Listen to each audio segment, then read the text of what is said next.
Salam sehat, selamat datang di Pojok Edukasi Kesehatan Rumah Sakit Umum Adi Makassau. Perkenalkan, nama saya Dr. Nevi, saya spesialis paru Rumah Sakit Umum Adi Makassau. Kali ini dalam rangka memperingati Hari Asma Sedunia yang jatuh pada hari Selasa setiap minggu pertama setiap tahun. Nah, untuk mengetahui apa itu asma, mari kita dengarkan bersama-sama. Asma adalah suatu penyakit pernafasan yang ditandai dengan obstruksi saluran nafas yang biasanya reversibel. Radang kronis saluran nafas ini yang bisa menyebabkan penyempitan dan hiperreaktivitas dari saluran nafas. Secara jumlah kasus asma ini adalah bervariasi menurut sesuai dengan keadaan di berbagai negara. Kurang lebihnya 1-8% penduduk itu menderita asma bronkiale. Asma bronkiale tidak hanya diderita oleh anak-anak, tapi juga bisa diderita oleh dewasa muda. Nah, asma ini mempunyai riwayat keturunan dari orang tua, atau bahkan asma ini juga menyerang ibu-ibu hamil yang kita sebut dengan asma kehamilan, atau juga menyerang pada orang-orang dengan pekerjaan tertentu yang kita sebut dengan asma karena tempat bekerja. Diperkirakan hampir 339 juta orang di dunia menderita sakit asma. Nah, Indonesia mencatat bahwa kurang lebih 7,5% dari seluruh penduduknya menderita asma. Gejala asma bervariasi dari waktu ke waktu, sering terjadi pada malam hari dan dini hari.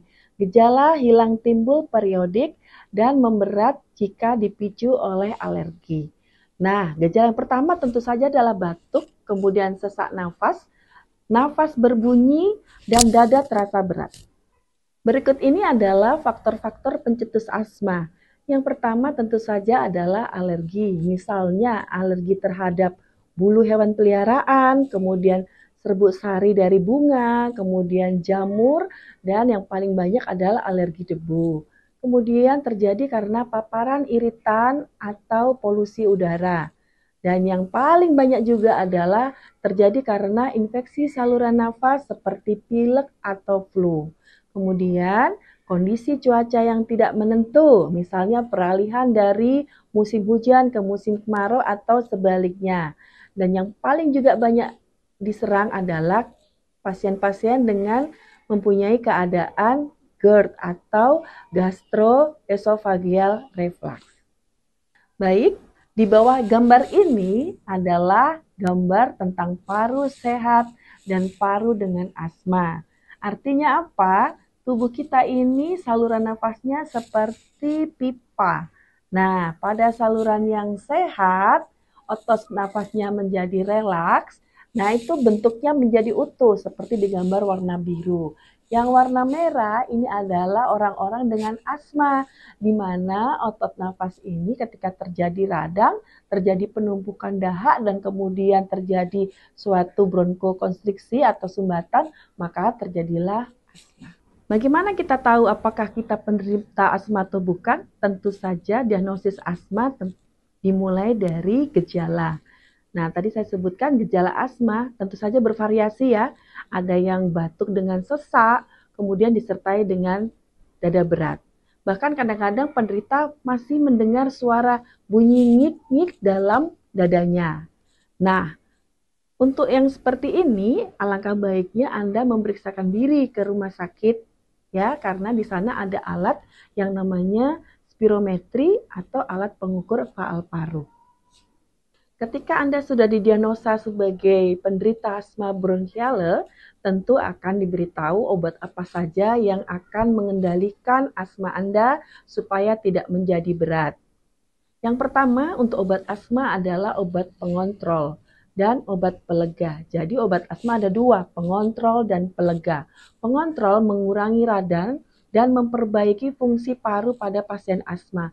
Sedangkan pelega adalah bronkodilator, yaitu melegakan saluran nafas. Sehingga saluran nafas Anda menjadi lebar dan Anda bisa bernafas dengan nyaman. Ketika Anda sudah didiagnosa sebagai penderita asma, tentu saja dokter Anda akan menyarankan beberapa obat inhalasi. Berikut ini adalah obat-obat inhalasi yang di kotak-kotak biru ini adalah obat inhalasi yang ditanggung oleh Formularium Nasional BPJS. Jadi jangan ragu untuk Anda penderita asma untuk segera datang dan mendapatkan obat inhalasi tersebut. Apakah asma bisa sembuh? Tentu saja asma tidak dapat sembuh, tapi asma bisa dikontrol dengan baik sehingga hidup Anda menjadi normal. Apa yang harus dilakukan? Tentu saja yang paling pertama adalah hindari alergen. Kemudian hiduplah secara sehat dengan cara tidak merokok dan menghindari vapor. Nah, yang penting lagi adalah olahraga teratur. Untuk pasien asma bisa dianjurkan olahraga adalah berenang. Dan yang paling penting adalah gunakan obat inhaler Anda secara teratur dan sesuai anjuran yang dokter Anda sampaikan. Berikut ini Anda bisa mengontrol kondisi asma Anda, yaitu yang kita sebut kontrol asma. Jadi ada pertanyaan-pertanyaan yang Anda harus jawab setiap minggunya, yaitu selama 4 minggu terakhir, apakah ada keluhan asma pada siang hari lebih dari 2 kali per minggu? Apakah Anda terbangun malam hari karena asma? Penggunaan obat Anda lebih dari 2 kali seminggu atau gangguan aktivitas lain karena asma. Nah, kalau Anda semakin banyak ngomong iyanya di dalam kuesioner ini, berarti asma Anda tidak terkontrol. Demikian mudah-mudahan bisa menjadi pencerahan dan pastikan asma Anda terkontrol dan hidup Anda menjadi lebih indah. Terima kasih. Assalamualaikum warahmatullahi wabarakatuh. Sampai ketemu lagi di Pojok Edukasi.